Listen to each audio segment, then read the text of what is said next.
Hi all, welcome to life track Malayalam. ഇന്നത്തെ വീഡിയോയിൽ നമ്മൾ നോക്കാനായിട്ട് പോകുന്നത് നമ്മുടെ ലാസ്റ്റ് ചാപ്റ്റർ ആയിട്ടുള്ള മലയാളമാണ്. CPO WCP എക്സാമിന് വേണ്ടി പ്രിപ്പയർ ചെയ്യുന്ന, അതുപോലെ 10th and 12th ലെവൽ ഏത് എക്സാമും നമ്മൾ പ്രിപ്പയർ ചെയ്യുമ്പോൾ ഒഴിവാക്കാൻ പറ്റാത്ത കുറച്ച് മലയാളം ഗ്രാമറാണ് നമ്മൾ നോക്കാനായിട്ട് പോകുന്നത്. അപ്പോൾ ക്ലാസ്സിലേക്ക് കടക്കുന്നതിന് മുമ്പ് ഞാൻ എപ്പോഴും പറയുന്ന ലൈഫ് ട്രാക്കിന്റെ ഏതെങ്കിലും PDF മെറ്റീരിയൽസ്, അതിപ്പോൾ SSC ആയിക്കോട്ടെ PS ആയിക്കോട്ടെ, നിങ്ങൾക്ക് ഏതെങ്കിലും എക്സാമിന് നിങ്ങൾ പെർട്ടിക്കുലർ പ്രിപ്പയർ ചെയ്യുന്നുണ്ടെന്നുണ്ടെങ്കിൽ നമ്മുടെ സൈഡിൽ നിന്ന് എന്തെങ്കിലും മെറ്റീരിയൽസ് കാര്യങ്ങൾ നിങ്ങൾക്ക് ആവശ്യമാണെന്നുണ്ടെങ്കിൽ തീർച്ചയായും ഞങ്ങളുടെ വാട്സാപ്പ് നമ്പറിലേക്കോ ഒഫീഷ്യൽ മെയിലിലേക്കോ നിങ്ങൾക്ക് മെസ്സേജ് അയക്കാവുന്നതാണ്. നമ്മുടെ കൺസേൺ ടീം നിങ്ങൾക്ക് മെറ്റീരിയൽസ് അയച്ചു തരുന്നതായിരിക്കും.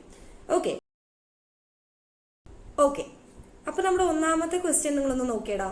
പദശുദ്ധിയാണ് നമ്മുടെ ആദ്യത്തെ ടോപ്പിക്. അപ്പൊ ഇതിൽ ഞാൻ 4 ഓപ്ഷൻസ് കൊടുത്തിട്ടുണ്ട്. ഔദ്യോഗികത്തിന്റെ 4 ഓപ്ഷൻസ് കൊടുത്തിട്ടുണ്ട്. നിങ്ങളൊന്ന് തന്നെ പറയുമ്പോൾ ഔദ്യോഗികം എന്ന് പറയുമ്പോൾ നിങ്ങൾക്ക് അതില് പറയുമ്പോൾ തന്നെ നിങ്ങൾക്ക് ഏകദേശം ഒരു ഐഡിയ കിട്ടും. അതിനൊരു എന്താ പറയാ, ഏത് ധായാണ് യൂസ് ചെയ്യേണ്ടത് എന്നുള്ളത് നിങ്ങൾക്ക് ജസ്റ്റ് ഒരു ഐഡിയ കിട്ടും. പോരാത്തതിന് നമ്മുടെ ഓപ്ഷൻസ് കൃത്യമായിട്ട് വായിച്ചു നോക്കുമ്പോൾ നിങ്ങൾക്ക് ഓൾമോസ്റ്റ് 10th ലെവൽ ബേസിക്സ് ഉള്ള ആൾക്കാർക്കൊക്കെ ഏകദേശമൊക്കെ നമുക്കൊരു ഐഡിയ കിട്ടും ഏത് ധായാണ് വരിക എന്നുള്ളത്. ഔദ്യോഗികം, അതുപോലെ പത്രമൊക്കെ നന്നായിട്ട് വായിക്കുമ്പോൾ, അല്ലെങ്കിൽ മാസികകൾ അല്ലെങ്കിൽ ന്യൂസ് ഒക്കെ കണ്ടാലും നമുക്ക് ചില വേർഡ്സ് ഔദ്യോഗികം, ഒഫീഷ്യൽ എന്നാണ് അർത്ഥം വരുന്നത് അല്ലെ. അപ്പൊ നമ്മൾ എല്ലായിടത്തും കാണുന്ന ഒരു വേർഡ് ആയതുകൊണ്ട് തന്നെ കണ്ടുപിടിക്കാൻ വലിയ ബുദ്ധിമുട്ടില്ല. അപ്പൊ ഇത് ഏതാ ആൻസർ വരുന്നേടാ? ഓപ്ഷൻ C ആണല്ലേ. ഇങ്ങനെയാണ് ഔദ്യോഗികം വരുന്നത്. ഇത് റിപ്പീറ്റഡ് ആയിട്ട് വരുന്ന ഒരു വേർഡ് ആയതുകൊണ്ട് തന്നെ ഒന്ന് നോക്കി വെക്കാം. ഇനി ഔദ്യോഗികം പോലെ വേറെ PSC ചോദിക്കാറുള്ള കുറച്ച് ഓപ്ഷൻസ് നമുക്ക് നോക്കിയാലോ, ചില വേർഡ്സ് നമുക്ക് നോക്കിയാലോ. ഓക്കെ മക്കളെ, ഇനി നമുക്ക് റിലേറ്റഡ് ഫാക്ട്സിന്റെ എക്സ്പ്ലനേഷൻ നമുക്ക് നോക്കാം. ഇത് 2-3 പ്രാവശ്യം PSC അടുപ്പിച്ച് റിപ്പീറ്റ് ആയിട്ട് ചോദിച്ചിട്ടുള്ളതാണ്. വൈദ്യുതീകരണം, നമ്മൾ സാധാരണ ദി എഴുതാൻ പാടില്ല, കുറച്ച് ദീർഘട്ടുള്ള ദി വേണം അതിന് എഴുതാനായിട്ട്. അപ്പോൾ വൈദ്യുതീകരണം ഇതാണ് ശരിയായിട്ടുള്ളത്, ഇത് തെറ്റാണ്. ഈ ഇതിൽ പറയുന്നുണ്ട് നമ്മൾ വെറുതെ ഒരു തീ എന്നുള്ള ഒറ്റപ്പുള്ളി ഇട്ട് കഴിഞ്ഞാൽ ശരിയാവില്ല, ദീർഘമുള്ള തീ ഉപയോഗിക്കണം. ഇനി ആഭ്യന്തരം എന്നാണ് ഇവിടെ കൊടുത്തിരിക്കുന്നത്, ആഭ്യന്തരമാണ് അല്ലെ ശരിക്കും വേർഡ് വരുന്നത്. അപ്പോൾ ഇങ്ങനത്തെ ചെറിയ ചെറിയ മിസ്റ്റേക്സ് ആണ് വരിക. പിന്നെ സൂചിക്കുട്ടി അങ്ങനെയാണ് വരിക, തെറ്റായിട്ട് കൊടുത്തിരിക്കുന്നത്. ഇതിൽ കുട്ടിയല്ല, സൂചി കുത്തിയാണ്. ഇരട്ടിപ്പ് പാടില്ല. അങ്ങനത്തെ ചെറിയ ചെറിയ കാര്യങ്ങൾ നിങ്ങൾ നോക്കിക്കഴിഞ്ഞാൽ തന്നെ ഈ ഒരു ക്വസ്റ്റ്യൻ നിങ്ങൾക്ക് സിമ്പിളായിട്ട് ആൻസർ ചെയ്യാനായിട്ട് പറ്റും. ഓക്കെ അല്ലടാ, അടുത്ത ക്വസ്റ്റ്യനിലേക്ക് പോവാം. ഓക്കെ, നമ്മുടെ നെക്സ്റ്റ് ടോപ്പിക് എന്ന് പറയുന്നത് വാക്യശുദ്ധിയാണ് അല്ലെ. ഓക്കെ, വാക്യശുദ്ധി എന്ന് പറയുമ്പോൾ സെന്റൻസിൽ കറക്റ്റ് സെന്റൻസ് കണ്ടുപിടിക്കുക എന്നുള്ളതാണ്. ഇതും നമ്മൾ മറ്റേ പദശുദ്ധി പോലെ തന്നെ നിങ്ങൾ നല്ലപോലെ ഒന്ന് വായിച്ചു നോക്കിയാൽ തന്നെ നിങ്ങൾക്ക് കിട്ടാവുന്നുള്ളൂ. കാരണം PSC ഒത്തിരി ട്രിക്കിയുള്ള വാക്യശുദ്ധി ടോപ്പിക്സ് ഒന്നും ഞാൻ കണ്ടിട്ടില്ല, വളരെ റയർ ആണ് അങ്ങനെ വരുന്നത്. ഒന്ന് നോക്കിക്കേടാ. അദ്ദേഹം പരീക്ഷയിൽ വിജയിച്ചു. ഓക്കെ, സെറ്റാണ്. അദ്ദേഹം പരീക്ഷയിൽ വിജയിച്ചു. ജയെന്ന് പറഞ്ഞാലും വിജയെന്ന് പറഞ്ഞാലും ഒന്നല്ലേ, അതുകൊണ്ട് 2 പ്രാവശ്യം അത് വേണോ? അപ്പൊ ഒബ്വിയസ്ലി അത് തെറ്റാണ്. ഇനി അദ്ദേഹം പരീക്ഷയിൽ ജയിക്കപ്പെട്ടു, അങ്ങനെ പറയോ? ജയിക്കപ്പെട്ടു എന്ന് പറയില്ല, ജയിച്ചു എന്നേ പറയുള്ളൂ. ജയിക്കപ്പെട്ടു എന്ന് പറയുന്നത് ഒരു തെറ്റായ പ്രയോഗമാണ്. ഇനി അദ്ദേഹം, അത് കർമ്മണിയിൽ, അത് പാസീവ് വോയിസിൽ പറയുന്ന പോലെ ആയിരിക്കും ജയിക്കപ്പെട്ടു എന്ന് പറയുമ്പോൾ അല്ലെ. ഇനി അദ്ദേഹം പരീക്ഷ വിജയം വരിച്ചു, അങ്ങനെ പറയൂ? അതും ഒരു നല്ല ശൈലിയല്ല. അപ്പൊ ഇതിൽ ഒബ്വിയസ്ലി ഏത് ഓപ്ഷൻ വരിക? ഓപ്ഷൻ A ആണല്ലോ ആൻസർ വരിക. ക്ലിയർ അല്ലേ എക്സ്പ്ലനേഷൻ? നിങ്ങൾക്ക് അങ്ങനെയാണെന്നുണ്ടെങ്കിൽ ഞാൻ ഒരു എക്സാമ്പിൾ കൂടി പറഞ്ഞുതരാം, കുറച്ചും കൂടെ ക്ലാരിറ്റി കിട്ടാൻ വേണ്ടിയിട്ട്. ഓക്കെ, ഇവിടെ നോക്കിയേ. ഭൂരിപക്ഷ ആളുകളും എന്ന് പറയുന്നത് തെറ്റായിട്ടുള്ള ഒരു പ്രയോഗമാണ്. നിങ്ങൾ അറിഞ്ഞിരിക്കാൻ വേണ്ടിയിട്ടാണ് പറയുന്നത്. മെജോറിറ്റി അല്ലെങ്കിൽ ഭൂരിപക്ഷം എന്ന് പറഞ്ഞാൽ തന്നെ അത് മിക്ക ആളുകളാണ്. അതിന്റെ കൂട്ടത്തിൽ ഭൂരിപക്ഷ ആളുകളും എന്ന് പറയണം. ഒന്നെങ്കിൽ ഭൂരിപക്ഷം അല്ലെങ്കിൽ മിക്ക ആളുകൾ, അങ്ങനെ പറഞ്ഞാൽ മതി. അങ്ങനെയാണെങ്കിൽ ഞാൻ നിങ്ങൾക്ക് ഒരു എക്സസൈസ് തരട്ടെ. ഏറ്റവും പരമാവധി, ഇതിൽ എന്താണ് തെറ്റ് അല്ലെങ്കിൽ അതെങ്ങനെയാണ് ശരിയാക്കാന്നുള്ളതൊന്ന് കണ്ടുപിടിക്കോ? എന്നിട്ട് ജസ്റ്റ് ഒന്ന് കമന്റ് ചെയ്തടാ. അടുത്ത ക്വസ്റ്റ്യനിലേക്ക് പോവാം. Okay, 3ാമത്തെ question. തിരുനാവ് എന്ന പദം പിരിച്ചെഴുതിയാൽ എങ്ങനെ വരും? എങ്ങനെ വരാം? നമുക്കിപ്പോ പല ഉദ്യോഗാർത്ഥികളും തെറ്റിക്കുന്നത് ഞാൻ ആദ്യം പറഞ്ഞുതരാം. കാരണം തിരുനാവ് എന്നൊക്കെ പറയുമ്പോൾ നമ്മൾ ഫസ്റ്റ് വിചാരിക്കുക, നമ്മളുടെ മനസ്സ് ആദ്യം എങ്ങോട്ടാ പോവാ? തിരുനാവ് എന്ന് പറയുമ്പോൾ നമ്മുടെ ഈ രാജാക്കന്മാരെയൊക്കെ പറയുന്നത് അല്ലെ. രാജാക്കന്മാര് തിരുമനസ്, തിരുനാവ് എന്നൊക്കെ അല്ലേ പറയാം. അപ്പൊ നമ്മൾ ഒബ്വിയസ്ലി ഏത് കൊടുക്കും? തിരുമനസ് പ്ലസ് നാവായിരിക്കും നമ്മുടെ മനസ്സിലേക്ക് ആദ്യം വരാം. അന്ന് അത് തെറ്റാണ്. എന്തുകൊണ്ട് തെറ്റായി എന്നുള്ളത് ഞാൻ പറഞ്ഞുതരാം. അതായത് ഈ തിരുമനസ് അല്ലെങ്കിൽ തിരുമനസ് പ്ലസ് നാവ് എന്ന ആ ഒരു പെർട്ടിക്കുലർ വേർഡിൽ നിന്ന് മനസ്സ് എന്ന ഭാഗം ഇല്ലാതാവാന്ന് പറഞ്ഞാൽ ലോപിച്ചു പോവാം. ലോപിച്ചു പോയിട്ടാണ് തിരുനാവ് എന്ന പദം ഉണ്ടാവുന്നത്. അപ്പോൾ ഈ ലോപിക്കുക എന്ന് പറഞ്ഞാൽ എന്താ അർത്ഥം? ഒരു അക്ഷരമോ ഒരു പദഭാഗമോ ഇല്ലാതാകുന്നതിനെ ലോപസന്ധി എന്ന് വിളിക്കുന്നു. എങ്ങനെയാ? ഏതെങ്കിലും ഒരു അക്ഷരോ ഒരു വാക്കോ ഇല്ലാതായിട്ട് പിന്നെ ഒരു പുതിയ വേർഡ് ക്രിയേറ്റ് ആവുന്നതിനാണ് എന്ത് പറയുന്നത്? ലോപസന്ധി എന്ന് പറയുന്നത് അല്ലെ. അങ്ങനെയാണെങ്കിൽ തിരുനാവ് എങ്ങനെയാണ് ഉണ്ടാവുന്നത്? തിരുമനസ് പ്ലസ് നാവ് എന്നതിൽ നിന്നും മനസ്സ് ലോപിച്ചു പോയതിനു ശേഷം ഉണ്ടാവുന്നതാണ് തിരുനാവ്. അങ്ങനെയാണെങ്കിൽ ഇവിടെ തിരു പ്ലസ് നാവായിട്ടുള്ള ഓപ്ഷൻ എ അല്ലടാ കറക്റ്റ്. ക്ലിയർ ആണോ? ഇനി എന്തുകൊണ്ടാണ് ബിയും സിയും ഡിയും ഒക്കെ തെറ്റിയെന്ന് നമുക്ക് നോക്കിയാലോ. അതാവുമ്പോൾ നിങ്ങൾക്ക് കുറച്ചും കൂടെ ക്ലാരിറ്റി കിട്ടും. ഇതില് ബി തെറ്റിയതിന്റെ കാരണം തിരു പ്ലസ് നാക്ക് കൂട്ടിയാൽ എങ്ങനെയാ വരിക? തിരുനാക്ക് എന്നേ വരുള്ളൂ, തിരുനാവ് എന്ന് വരില്ല. അത് കാരണമാണ് മെയിൻ ആയിട്ട് ബി തെറ്റിയത്. സിമ്പിൾ ആയിട്ട് നമുക്ക് തെറ്റാന്ന് മനസ്സിലാവും.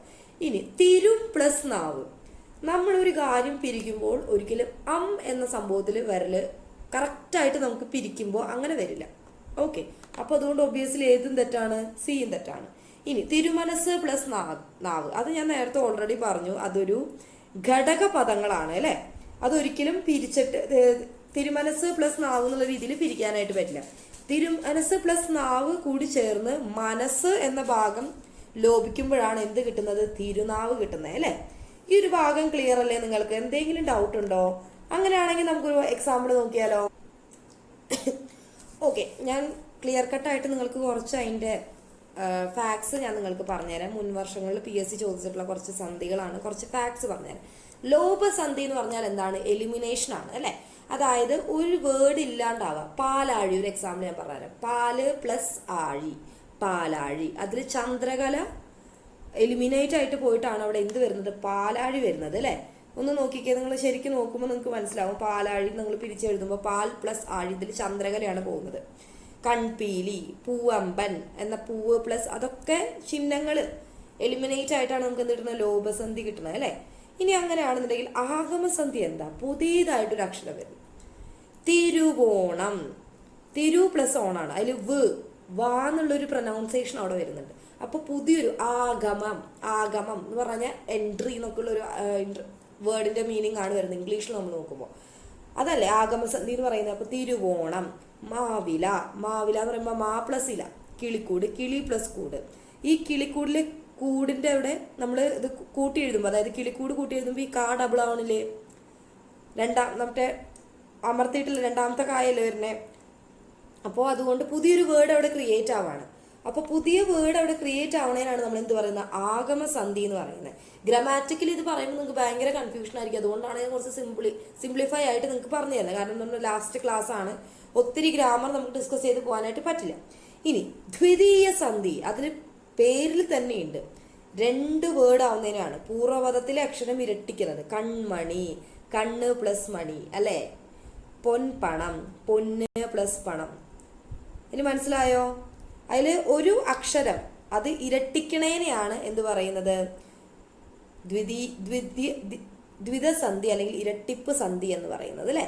ക്ലിയർ അല്ലേ? ഇനി ആദേശസന്ധി. ഓക്കെ, ആദേശസന്ധി എന്ന് പറഞ്ഞു കഴിഞ്ഞാൽ ഒരെണ്ണത്തിന് പകരം മറ്റൊന്ന്, ഒരു വേർഡ് മറ്റൊരു വേർഡിനെ റീപ്ലേസ് ചെയ്യുക, അല്ലെങ്കിൽ ഒരക്ഷരം മറ്റൊരു അക്ഷരത്തിനെ റീപ്ലേസ് ചെയ്യുന്നതിനാണ് ആദേശസന്ധി എന്ന് പറയുന്നത്. ഓക്കെ, കാണാൻ പറ്റുന്നില്ലേ? ഓക്കെ, ആദേശസന്ധിക്ക് ഒരു എക്സാമ്പിൾ നോക്കുകയാണെങ്കിൽ നെൽമണി. ഈ നെൽമണി നമ്മൾ പിരിച്ചെഴുതുമ്പോൾ എങ്ങനെയാ? നെല്ല് പ്ലസ് മണിയാണ് അല്ലെ. ആ നെൽമണിയാണ്, ആ ലായാണ് എല്ലാവുന്നത്, റീപ്ലേസ് ആവാണ് അവിടെ അല്ലെ. ഇനി വിൺതലം, വിണ്ണ് പ്ലസ് തലമാണ് അല്ലെ. അതിൽ ആ ഡബിൾ ആയിട്ടുള്ള വിൺ എണ്ണായിട്ട് മാറുകയാണ്. അപ്പൊ അവിടെ റീപ്ലേസ്മെന്റ് ആണ് നടക്കണേ. അപ്പൊ നിങ്ങൾക്ക് ഈ 4 സന്ധി മനസ്സിലായില്ലേ? ലോപസന്ധി എന്ന് പറഞ്ഞാൽ എലിമിനേഷൻ, ആഗമസന്ധി എന്ന് പറഞ്ഞാൽ പുതിയൊരു വേർഡ് ക്രിയേഷൻ, പിന്നെ ഏതാ ദ്വിദ്വസന്ധി എന്ന് പറഞ്ഞു കഴിഞ്ഞാൽ വാക്ക് ഇരട്ടിക്കുന്നത് അല്ലെങ്കിൽ അക്ഷരം ഇരട്ടിക്കുന്നത്. ഇനി ആദേശസന്ധി എന്ന് പറഞ്ഞാൽ റീപ്ലേസ് ചെയ്യുന്നത്. ഓക്കെ അല്ലേ? സെറ്റ് അല്ലേ? അടുത്ത ടോപ്പിക്കിലേക്ക്.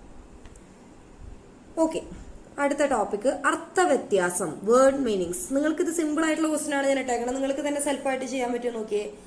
ആനനം, ആനന്ദം എന്നീ പദങ്ങളുടെ ശരിയായ അർത്ഥങ്ങൾ. സിമ്പിൾ അല്ലേ? ആനന്ദം എന്ന് പറഞ്ഞാൽ എന്താ? മുഖമാണ് അല്ലെ. ആനന്ദം എന്ന് പറഞ്ഞാൽ സന്തോഷം. ഇതിലിപ്പോ ഓപ്ഷൻസ് നോക്കിയാൽ ആന സന്തോഷം എന്നുണ്ട്, മുഖം ദുഃഖം എന്നുണ്ട്, വായ് സുഖം എന്നൊക്കെ ഉണ്ട് അല്ലെ.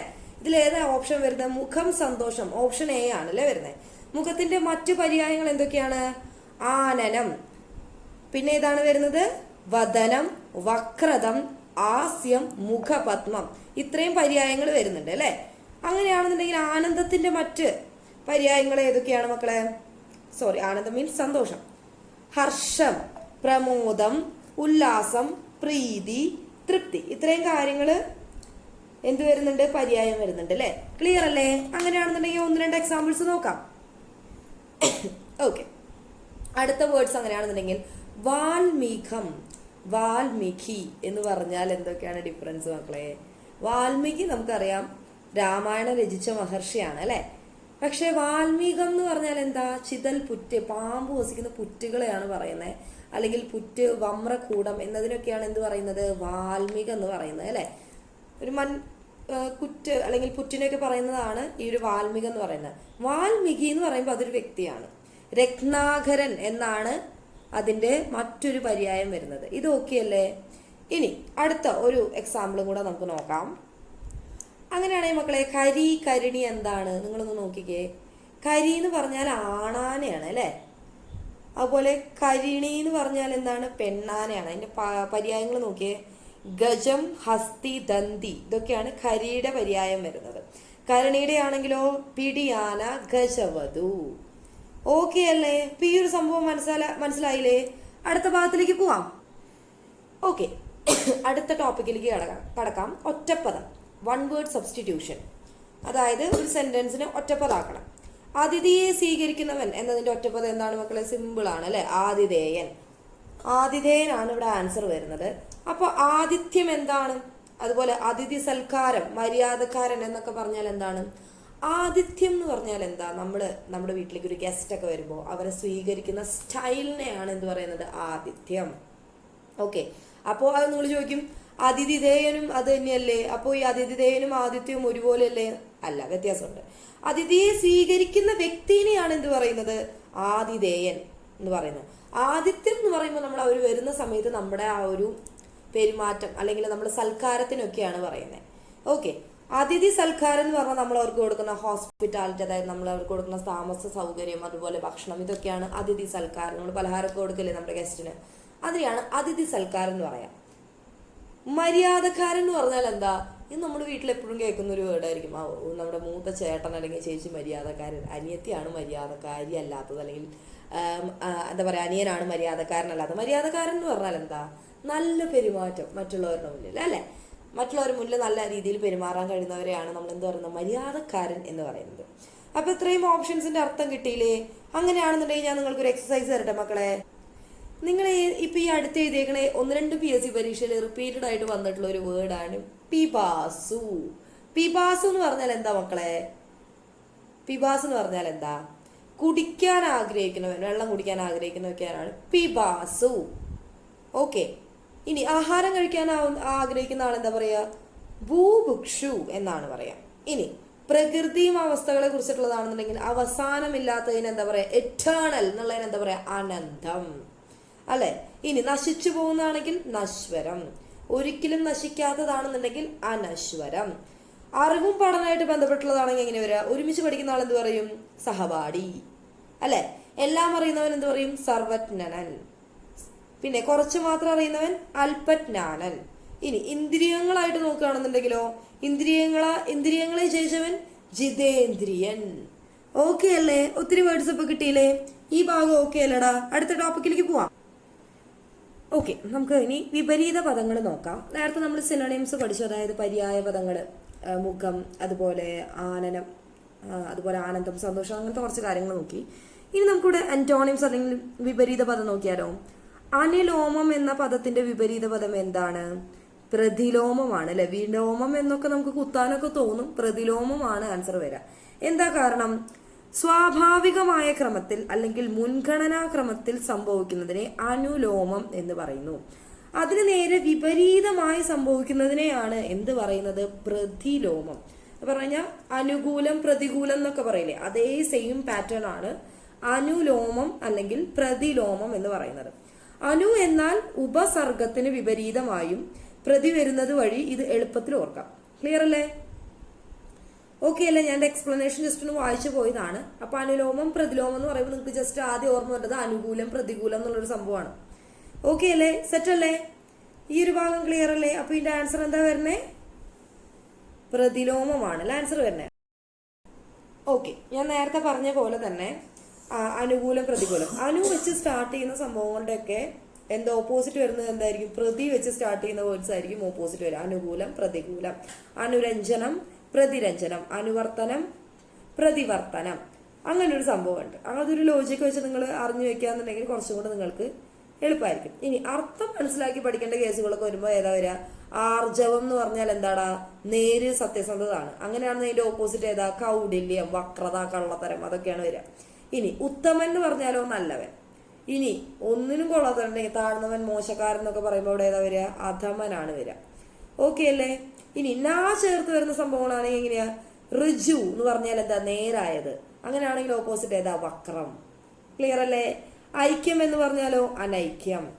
ആസ്തികം എന്ന് പറഞ്ഞാൽ ഈശ്വരവിശ്വാസം ഉള്ളത്, നാസ്തികം എന്ന് പറഞ്ഞാൽ ഈശ്വരവിശ്വാസം ഇല്ലാത്തത്. ക്ലിയർ അല്ലേ? ഇത്രയും ഭാഗങ്ങൾ കിട്ടിയില്ലേ? അടുത്ത ചോദ്യത്തിലേക്ക് പോവാം. ഓക്കെ, അടുത്ത ടോപ്പിക് എന്ന് പറയുന്നത് ശൈലികൾ അല്ലെങ്കിൽ ഇഡിയംസ് എന്നുള്ളൊരു ഭാഗമാണ്. ഇതിലിവിടെ തന്നിരിക്കുന്ന ഇഡിയം ഒന്ന് നോക്കിയ മക്കളെ. ഉരസി നോക്കുക എന്നുള്ളൊരു ഇഡിയമാണ് തന്നിരിക്കുന്നത്. ഉരസി നോക്കുക എന്ന് പറഞ്ഞാൽ ശരിക്കും അതിന്റെ ഇഡിയം അല്ലെങ്കിൽ ശൈലി എന്ന് പറയുന്നത് ഉരച്ചു നോക്കുക തന്നെയാണോ? അല്ല. ശരിക്കും അതിന്റെ അർത്ഥം എന്താ വരിക? ഇപ്പൊ ഓപ്ഷൻസ് നോക്കിയേ. ഉരച്ചു നോക്കുക, മാറ്റി പരിശോധിക്കുക, വഴക്കിടുക, ദേഷ്യപ്പെടുക.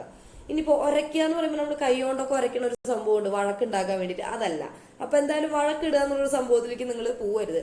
ഇനി ദേഷ്യപ്പെടുക, തമ്മില് ഒരയ്ക്കുക എന്നൊക്കെ പറയുമ്പോൾ അല്ലെങ്കിൽ ഉരസി നോക്കുക എന്നൊക്കെ പറയുമ്പോൾ നിങ്ങൾക്ക് നമ്മൾ ദേഷ്യപ്പെടുമ്പോൾ അവർ തമ്മിലൊന്ന് ഉരസി എന്നൊക്കെ പറയില്ലേ? ദേഷ്യപ്പെടാന്നൊക്കെ പറയും.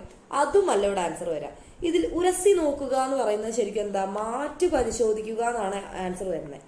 അപ്പൊ നിങ്ങൾക്ക് കൺഫ്യൂഷൻ വരെ എങ്ങനെ അത് വരുന്നത്? മാറ്റി പരിശോധിക്കുക എന്ന് പറയുമ്പോൾ ഈ ഒരു ശൈലിയുടെ ഉറവിടം നോക്കിയാൽ നിങ്ങൾക്ക് മനസ്സിലാവും. അതായത് പണ്ടത്തെ കാലത്ത് സ്വർണം ഒറിജിനൽ ആണോ ഡ്യൂപ്ലിക്കേറ്റ് ആണോ നോക്കാനായിട്ട് പണ്ടത്തെ പോലെ ഇപ്പൊ ഇന്നത്തെ പോലെ ഒരുപാട് ജ്വല്ലറീസ് ഒന്നുമില്ല. ഏതിനെ തട്ടാൻ്റെ അടുത്തോട്ട് ഉരച്ചു നോക്കും. അവർ കല്ലിൽ ഉരച്ചു നോക്കിയിട്ടാണത് കൺഫേം ചെയ്യുക ഒറിജിനൽ ആണോ ഡ്യൂപ്ലിക്കേറ്റ് ആണോ എന്നുള്ള കാര്യം. അങ്ങനെ നോക്കുമ്പോഴാണ് ആ ഒരു സമയത്താണ് ഈ ഒരു ശൈലിയുടെ ഉത്ഭവം വരുന്നത്. അതായത് എന്തൊരു കാര്യം, അതിപ്പോ ഏതൊരു വസ്തു ആയിക്കോട്ടെ അല്ലെങ്കിൽ ഒരാളുടെ കഴിവായിക്കോട്ടെ, ഇതൊക്കെ നമുക്ക് ഒറ്റയടിക്ക് പറയാൻ പറ്റില്ല. We need to judge. നമുക്കൊരു പരിശോധിക്കാണ്ട് എന്ത് ചെയ്യാൻ പറ്റില്ല? നമുക്കൊരു കാര്യം ഉറപ്പിക്കാനായിട്ട് പറ്റില്ല. അപ്പോൾ ഇവിടെ എന്താ ഉരസി നോക്കുക എന്ന് പറഞ്ഞതിന്റെ അർത്ഥം എന്താ? പരിശോധിക്കുക, മാറ്റി പരിശോധിക്കുക എന്നുള്ളൊരു ആൻസർ ആണ് വരുന്നത്. കിട്ടിയില്ലേ? അങ്ങനെയാണെന്നുണ്ടെങ്കിൽ നമുക്ക് റിലേറ്റഡ് ആയിട്ടുള്ള കുറച്ച് വേർഡ്സ് നോക്കിയാൽ മക്കളെ നോക്കിയടാ. അഗസ്ത്യകൂടം എന്ന് പറഞ്ഞ അതിന്റെ ഒരു ശൈലി എന്താ? ഒരിക്കലും തീരാത്ത വലിയ ഭാരം അല്ലെങ്കിൽ വലിയ കടബാധിതേനൊക്കെയാണ് എന്ത് പറഞ്ഞ അഗസ്ത്യകൂടം എന്ന് പറയുന്നത്. ഇനി അരണബുദ്ധി എന്ന് പറഞ്ഞാൽ എന്താ? കാര്യങ്ങൾ പെട്ടെന്ന് മറന്നു പോകുക എന്നുള്ളതാണ്. ഇതില് പഴമക്കാരുടെ ഒരു വിശ്വാസം, അതായത് അരണയ്ക്ക് പെട്ടെന്ന് എന്താ പറയുക ഓർമ്മ അധികം നിൽക്കില്ല, പെട്ടെന്ന് മറന്നു പോകുന്നത്. അതുകൊണ്ടാണ് ഈ അരണബുദ്ധി എന്നൊക്കെ പറയുന്നത്. സയന്റിഫിക്കലി അത് പ്രൂവ്ഡ് ഒന്നല്ല. അരണയ്ക്ക് ഓർമ്മശക്തി കുറവാണെന്നുള്ള വിശ്വാസത്തിൽ നിന്നാണ് ഈ ഒരു ശൈലി വന്നേക്കുന്നത്. ഇനി അലവലാതി എന്നുള്ളൊരു സംഭവം, നമ്മൾ ചീത്ത വിളിക്കുന്ന ഒരു സംഭവമാണ് അലവലാതി എന്നൊക്കെ പറഞ്ഞു കഴിഞ്ഞാൽ. ഒരു കാര്യത്തിലും കൊള്ളാത്തവൻ അല്ലെങ്കിൽ ലക്ഷ്യമില്ലാതെ നടക്കുന്നവൻ എന്നൊക്കെയാണ് അലവലാതി എന്നുള്ളത് പറയുന്നത് അല്ലെ. ഇനി പെരുമാറ്റത്തിന്റെ കേസിൽ ഉണ്ണാക്കണ്ണൻ, കാട്ടായം പറയുക, ചാണക്യ സൂത്രം, അങ്ങനെ ഒരുപാടുണ്ട്. ഞാൻ നിങ്ങൾക്ക് കിട്ടാൻ വേണ്ടി ഒത്തിരി സംഭവങ്ങൾ ഇവിടെ വെച്ചിട്ടുണ്ട്. നിങ്ങൾ ആകാശക്കോട്ട എന്ന ഒരു ശൈലിയുടെ അർത്ഥം നിങ്ങളൊന്ന് കമന്റ് ചെയ്യണേ. അപ്പോൾ ഇത്രയാണ് മെയിനായിട്ട് നമ്മുടെ ടോപ്പിക്സ് വരുന്നത്. നിങ്ങൾക്ക് യൂസ്ഫുൾ ആയി നമ്മുടെ സെഷൻ എന്ന് വിചാരിക്കുന്നു. മാത്രമല്ല നമ്മുടെ ലൈഫ് ട്രാക്കിന്റെ സൈഡിൽ നിന്ന് SSC PSC ഏതെങ്കിലും മെറ്റീരിയൽസ് നിങ്ങൾക്ക് ആവശ്യമാണെന്നുണ്ടെങ്കിൽ തീർച്ചയായിട്ടും ഞങ്ങൾക്ക് മെസ്സേജ് അയക്കുക.